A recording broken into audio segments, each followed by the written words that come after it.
senang sekali saya Gia Clarissa kembali hadir menyapa Anda dalam program CNN Indonesia Forward Special Podcast DPRD Provinsi Jawa Timur.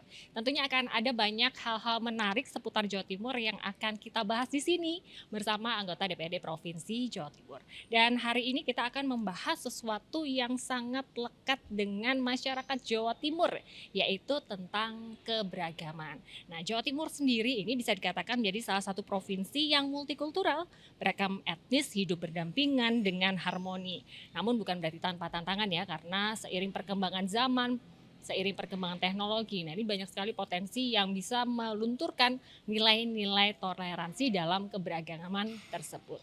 Hari ini saya tidak sendiri, saya ditemani oleh salah satu politisi muda anggota DPRD Provinsi Jawa Timur dari Komisi E, yaitu dengan Mas Cahyo Haryo Prakoso. Halo Mas, apa kabar? Halo, baik Mbak, Ini alhamdulillah. sebelumnya, ini terima kasih ya udah datang main-main di podcast CNN. Iya, Ini perdana ya berarti ya? Perdana ini, terima Oke. kasih nih undangannya nih. Oke Mas, ini tadi boleh ceritain sedikit dong, ini dari mana perjalanannya? Kayaknya memang padat sekali ya Mas Iya, Cahyo ini sendiri. hari ini kita ya banyak kegiatan yang terkait dengan komisi ya, tadi khususnya dengan Dispora, karena memang ini merupakan mitra kerja kami dan memang banyak kegiatan terkait banyak beberapa cabur yang kebetulan kami juga pembina cabur, beberapa cabur, ada kegiatan-kegiatan pembinaan, peningkatan prestasi, kompetisi-kompetisi, jadi kami ya riung sana riung sini lah tadi. Betul, apalagi juga habis masa reses ya. Ini Iya, kira-kira iya. ada oleh-olehnya apa nih yang bisa dibagikan kepada saya dan juga pemirsa nih? Iya. Apa laporan-laporan apa dari masyarakat nih, Kita Mas? beruntung ya, kita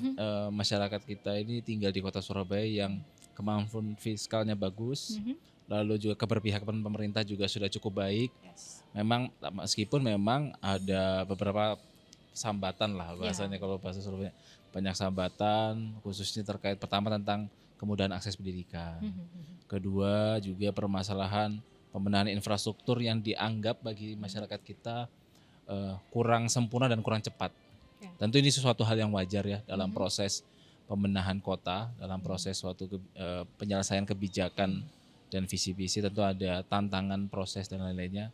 Tapi kami sudah sampaikan kepada dinas terkait, baik pemerintah kota, yang dalam hal ini kewenangan pemerintah kota, maupun pemerintah provinsi, untuk bisa ditindaklanjuti secara cepat, profesional dan betul-betul berdampak nyata bagi masyarakat. Oke, itu- Termasuk juga permasalahan disabilitas. Oke. Jadi masih ada masyarakat kita, Di Surabaya anak-anak ya, kita di khususnya? Surabaya, mereka putus sekolah karena mereka termasuk kelompok rentan, anak-anak yang berkebutuhan khusus, dia nggak mau sekolah karena mereka nggak pede, karena menjadi korban bullying di sekolahnya, Oke. karena kondisi fisiknya, dan ini menjadi keprihatinan kami, dan kami sudah berkoordinasi dengan dinas terkait untuk memberikan follow up yang terbaik lah bagi Oke. mereka. Dan beruntungnya aspirasi itu sudah Anda dengarkan ya, dan Iya, akhirnya tentunya iya, ini iya. bisa di follow up lagi sehingga Iya. memang ada solusinya. Iya, Oke iya. Mas, kita bergeser ke topik kita hari ini terkait Iya. dengan keberagaman di Jawa Timur. Mm-mm. Kan kita melihat bahwa Jawa Timur ini ada banyak 37 atau 38 kabupaten kota. kabupaten Iya, begitu. iya. Tentunya dengan berbagai macam keragaman ya. Sebenarnya Anda melihat atau menilai Jawa Timur tentang toleransinya, keberagamannya seperti apa sih Mas? Ya, kembali lagi kita juga bersyukur ya. Mhm. Kita tinggal di negara yang sangat luar biasa namanya Indonesia, maupun provinsi yang memiliki keanekaragaman yang sangat luar biasa. Di Jawa Timur ini kita ada berbagai macam suku, agama, ras, dan juga setiap daerah juga memiliki keotentikan masing-masing. Termasuk Surabaya.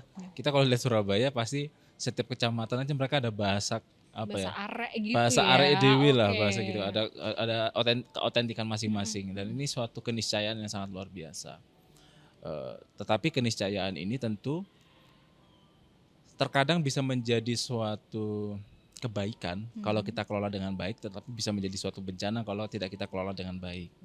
Ini akan menjadi tantangan bagi kemajuan kita sebagai suatu provinsi maupun sebuah kota. Maka toleransi dalam keberagaman yang sudah diajarkan oleh para pendiri bangsa kita, yang sudah diberikan pondasinya melalui yang kita namakan Pancasila, NKRI, Undang-Undang Dasar, dan Bhinneka Tunggal Ika, 4 konsensus bernegara ini, menurut kami ini sudah lengkap secara regulasi, tinggal kita sebagai masyarakat apakah mampu mengimplementasikannya dalam kehidupan kita sehari-hari kayak gitu. Kalau Anda melihat rasa atau budaya toleransi di Jawa Timur sendiri. Apa sih yang membuat toleransi itu begitu melekat kepada masyarakat Jawa Timur hingga hari ini? Karena kita kan sebenarnya jujur aja melihat Jawa Timur itu kan bisa dikatakan minim konflik ya. Padahal ada banyak kota kabupaten. Apa yang membuat bagaimana penilaian Anda sebagai politisi muda melihat toleransi yang masih lestari hingga saat ini di Jawa Timur? Saya rasa sama ya Jawa Timur dengan provinsi-provinsi lain bahwa kita masih memiliki budaya teposiliro ya, saling menghargai, yang selalu menjadi pondasi kita dalam kehidupan sosial. Dan kita juga bersyukur bagaimana para pemimpin kita, baik pemimpin politik, pemimpin organisasi kemasyarakatan, organisasi keagamaan, maupun siapapun itu yang memiliki peran yang luar biasa dan penting bagi Provinsi Jawa Timur ini semuanya guyup rukun, memberikan contoh kepada masyarakat kita. Karena masyarakat kita ini masih sebagian itu berkonsep patronisasi.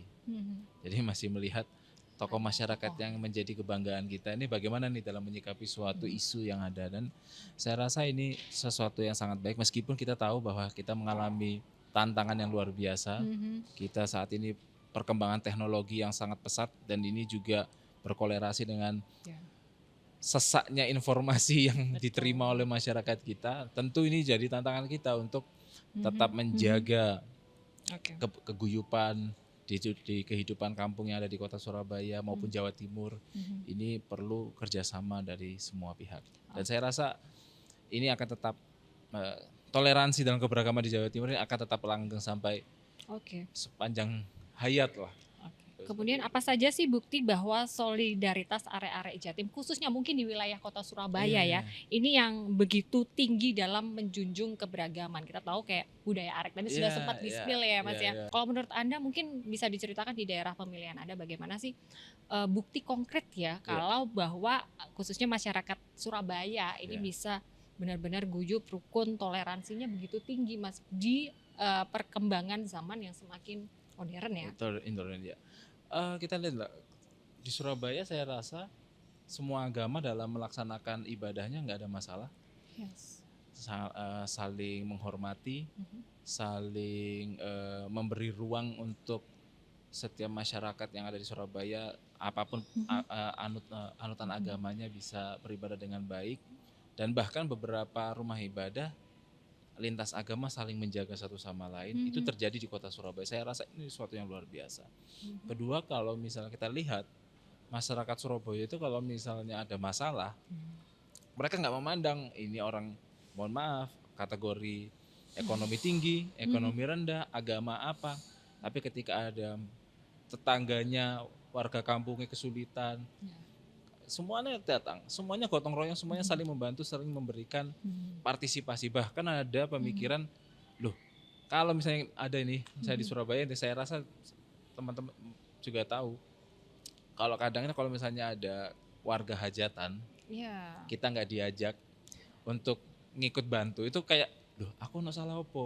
Nah itu ada. Jadi baper sendiri gitu ya. Sendiri, aku nggak salah apa. Aku pengen ngewangi lah. Ini kan salah satu hal yang luar biasa yang dimiliki rasa kebersamaan yang sangat tinggi dari masyarakat Surabaya. Salah satu contohnya itu. Ini salah satu contoh kecil. Sebenarnya masih banyak sekali contoh-contoh yang menggambarkan bagaimana toleransi dalam keberagaman ini sangat langgeng, sangat eksis dan menjadi kultur kehidupan yang merata di kampung-kampung kota Surabaya. Saya rasa juga cukup sepakat dengan hal itu karena kita juga melihat di Surabaya banyak ya kayak rumah ibadah kayak masjid, kemudian sebelahnya gereja itu secara berdampingan ya masih. Kalau nggak salah di daerah Rungkut itu ya, itu menjadi salah satu bukti ya bahwa memang kalau di Surabaya ini atau secara luas di Jawa Timur ini menjadikan contoh bahwa toleransi untuk masyarakat Jawa Timur itu begitu tinggi ya Mas ya. Tapi bukan berarti tanpa tantangan. Namun kita akan bahas di segmen berikutnya Mas karena sebenarnya masih banyak banget yang bisa Anda sampaikan, terutama Anda kan juga sering dekat dengan masyarakat, sosialisasi. Kira-kira apa sih tantangan hari ini terkait dengan keberagaman yang ada di Jawa Timur. Namun kita jeda sebentar, tetap bersama kami di CNN Indonesia Forward Special Podcast DPRD Provinsi Jawa Timur.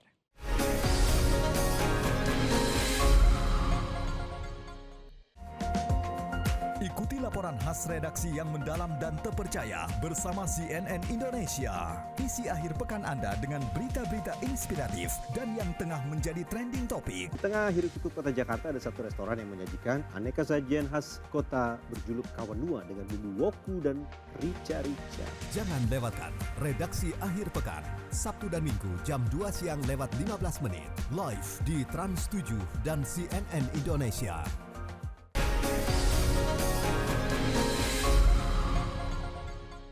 Terima kasih Anda masih bersama kami di CNN Indonesia Forward Special Podcast DPRD Provinsi Jawa Timur. Masih bersama dengan Mas Cahyo membahas seputar keberagaman di Jawa Timur dan rasa toleransi yang tinggi oleh masyarakatnya.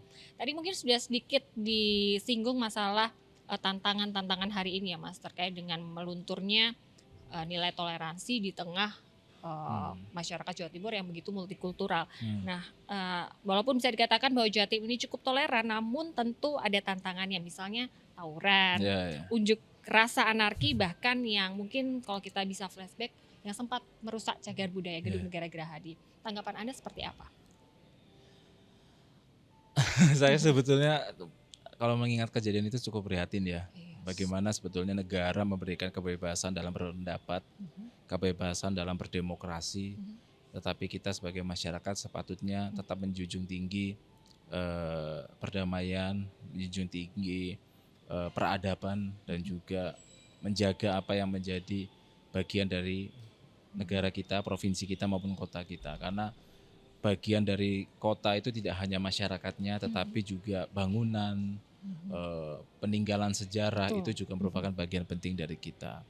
Nah, ketika kita berbicara tentang demonstrasi, tawuran, atau kegiatan anarki yang terjadi di masyarakat kita, tentu ini sesuatu yang tidak bisa kita elakkan. Saya rasa di negara maju juga mengalami itu, semua negara mengalami hal yang sama, mengalami tantangan yang sama. Apalagi kita memiliki keanekaragaman budaya, keanekaragaman pola pikir, persepsi yang bermacam-macam, dan juga mudahnya akses informasi dari media sosial yang sangat luar biasa.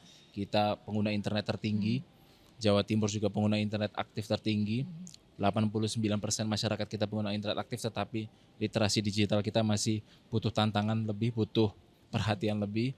Maka hal-hal seperti kemarin, perbedaan pendapat, diberikan pemantik yang mungkin cukup mengena, akhirnya bisa terjadi itu. Tentu ini menjadi catatan kami bersama. Meskipun sekali lagi hal yang terjadi kemarin tidak bisa kita hanya menyalahkan personnya saja.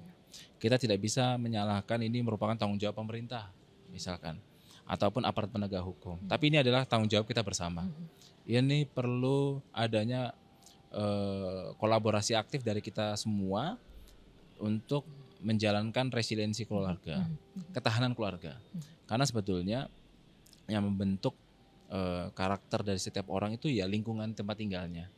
Maka kita harus membangun keluarga yang harmonis. Itu yang pertama. Itu adalah komitmen kita, dan kami sudah dorong ke pemerintah provinsi adanya program penguatan resiliensi keluarga. Kedua, bagaimana sistem pendidikan kita juga terus mengingatkan tentang pentingnya menjaga perdamaian, pentingnya menjaga toleransi dalam keberagaman, pentingnya menjaga meningkatkan taposeliro. Ini butuh bantuan semua pihak, butuh proses. Ini jangan melihat ini hanya skop ketika terjadinya aksinya atau 1 tahun sebelumnya atau berapa bulan sebelumnya, tetapi kita ini jangka panjang untuk bisa menjaga setiap proses perbedaan pendapat itu berjalan dengan harmonis seperti itu. Anda salah satu anggota dewan yang menurut saya cukup sering melihat memantau dari sosmed Anda ini turun ke sekolah-sekolah terkait ke masalah pendidikan. Nah, itu menurut Mas Cahyo sendiri bagaimana sih menanamkan nilai toleransi tinggi khususnya di usia-usia anak sekolah nih, karena kan usia-usia anak-anak sekolah atau yang mungkin kisaran 17-an itu kan usia-usia yang sangat labil mungkin Nah, ini bagaimana nih kalau komitmen dari DPRD Provinsi Jawa Timur untuk mungkin penguatan edukasi bahwa menjunjung tinggi toleransi itu sangat berguna untuk menjaga keharmonisan Jawa Timur. Kalau berdasarkan kajian yang pernah saya baca bahwa membangun karakter seseorang itu di usia 3 sampai 8 tahun. Itu membangun karakter dasarnya di situ usia itu. Maka kalau kita mengacu pada itu, keluarga adalah kunci penting dari membangun apakah kita ingin kita menjadi negara yang tetap berasaskan Pancasila atau tidak, tetap berlandaskan filosofi Bhinneka Tunggal Ika atau tidak. Kuncinya ada di keluarga.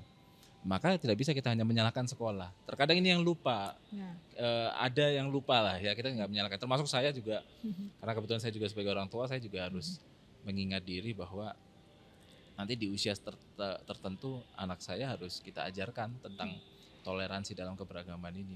Dan ini PR kita semua sih, seperti itu. PR kita semua, karena juga kita melihat bahwa ya kita mempersiapkan generasi berikutnya ya. Dan ini kepentingan kita semua juga. Ya. Jadi ini PR kita semua karena ini untuk kepentingan kita semua juga. Mereka ini adalah generasi penerus bangsa kita. Masa depan ada di tangan generasi penerus kita.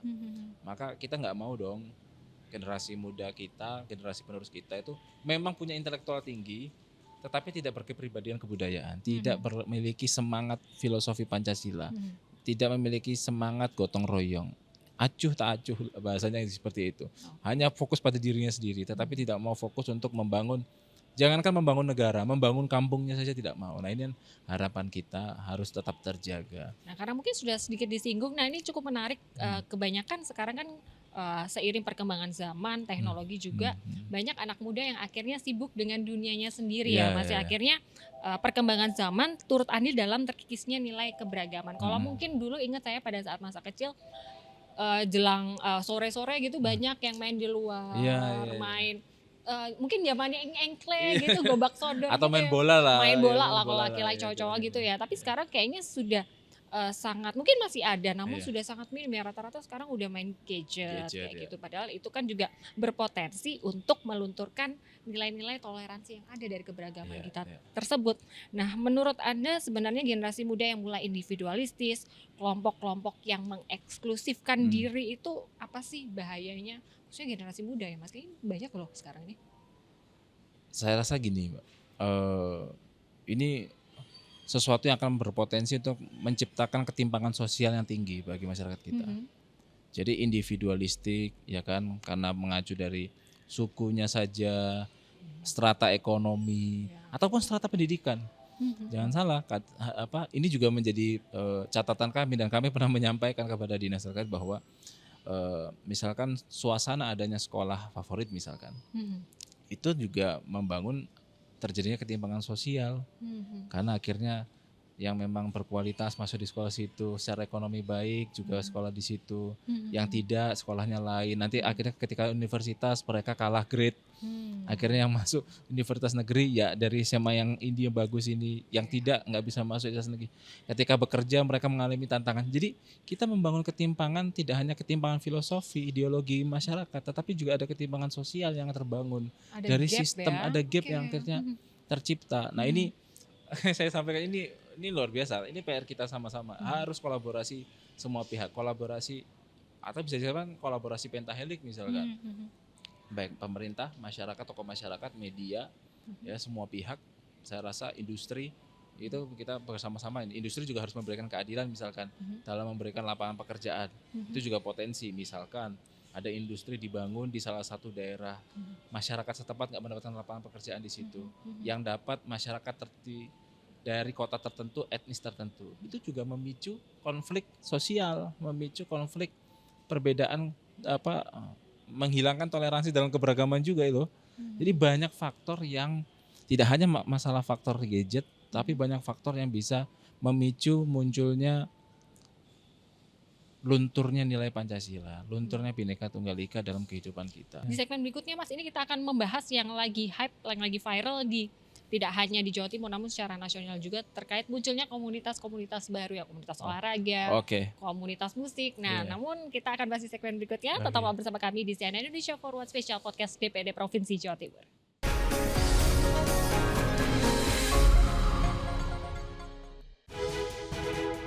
Ikuti laporan khas redaksi yang mendalam dan terpercaya bersama CNN Indonesia.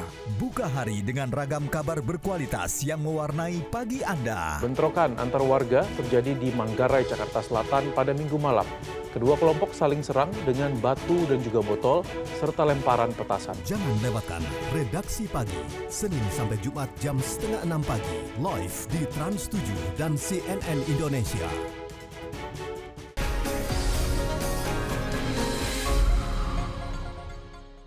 Terima kasih Anda masih bersama kami di CNN Indonesia Forward Special Podcast DPRD Provinsi Jawa Timur. Tentunya tadi sudah banyak sekali ya Mas Cahyo yang sudah kita bahas terkait apa saja keberagaman Jawa Timur, kemudian sudah tantangan-tantangannya, dan ini kita akan bahas sesuatu yang mungkin tidak hanya sedang viral atau hype di wilayah Jawa Timur ya, namun di secara nasional juga.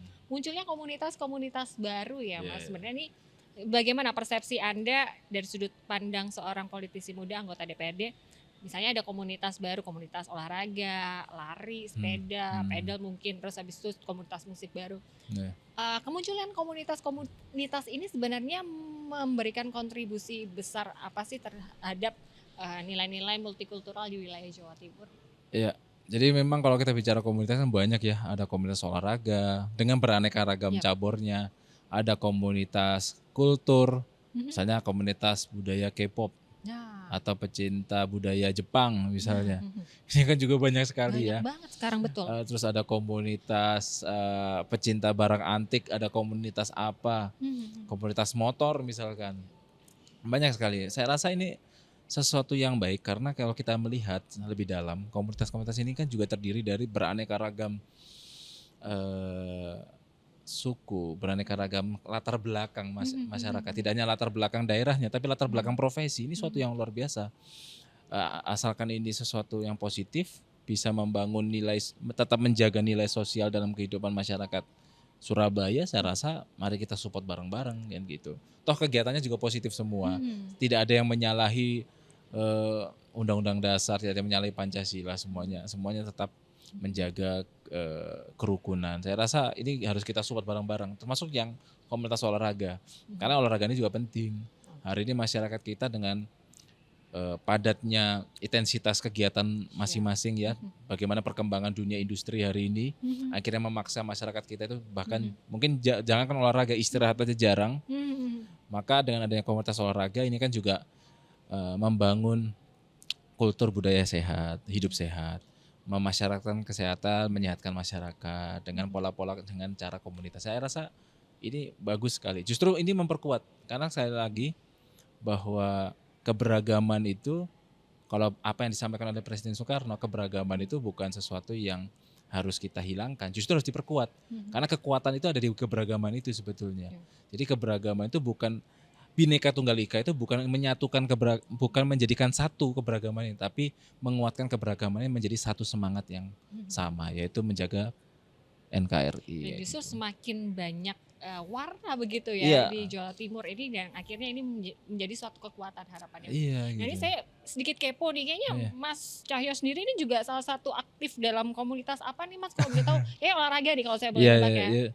Kalau aktif banget enggak, cuma sekedar ya suka main bola, suka lari, suka bela diri, suka olahraga aja lah. Tapi memang di Surabaya khususnya lagi ini banget ya Mas. Iya, lagi happening banget ini kan di sini. Ya. Komunitas lari itu banyak sekali, apalagi banyak foto-foto itu kan. Nah, karena banyak yang penting fotonya, yang penting larinya boleh deket tapi yang penting fotonya ya. Oke, nah itu gimana Mas? Kalau saya melihat dari kacamata DPR di Provinsi Jawa Timur, bagaimana sih untuk mensupport keberagaman yang ada ini? Mungkin dari komunitas-komunitas yang ada ya. Ada nggak support khusus dari DPRD Provinsi Jawa Timur?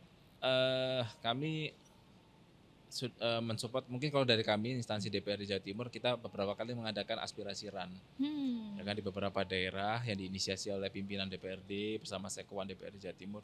Itu juga salah satu cara kita untuk merangkul komunitas olahraga yang ada. Itu pernah saya lihat sih itu. Menarik. Komunitas olahraga yang ada di Jawa Timur untuk bisa di situ juga sambung rasa dengan anggota dewan yang ada di wilayah tertentu. Memang di Surabaya belum nih. Ya semoga suatu waktu di Surabaya ada, tapi beberapa daerah sudah berjalan dengan baik. Selain juga membudayakan hidup sehat, mempopulerkan budaya sehat, tapi juga ada dampak positif untuk penyerapan aspirasi masyarakat. Oke, nah dari situ sebenarnya juga ajang mendekatkan diri, bukan apa ya, ajang untuk membuka ruang sebesar-besarnya untuk menyerap aspirasi juga dari masyarakat. Karena mendengar aspirasi masyarakat kan nggak harus selalu formal ya kan, banyak ruang lah yang bisa kita lakukan seperti itu. Jadi itu juga mendekatkan dari DPRD, ibaratnya tidak ada gap lagi ya antara masyarakat dengan saya rasa kan udah nggak musimnya ya, karena kita ini generasi muda, sama-sama generasi muda kita ini.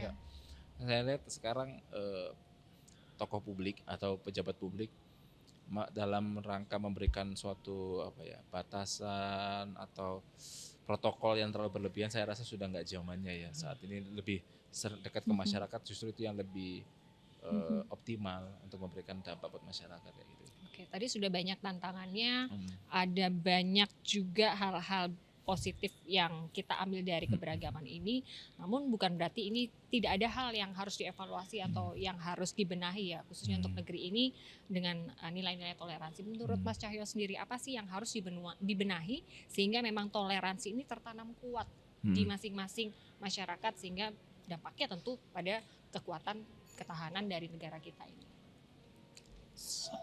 Selalu kami sampaikan dalam beberapa kesempatan, kami memang beberapa kali juga ada kesempatan berkegiatan sosialisasi tentang hal yang sama, bahwa kunci utama kita menjaga toleransi selain dunia pendidikan kita, selain resiliensi keluarga kita, selain lingkungan yang baik, adalah bagaimana kita menjaga dan menjaga ekonomi kita ini berkeadilan, mengurangi disparitas ekonomi yang sangat tinggi.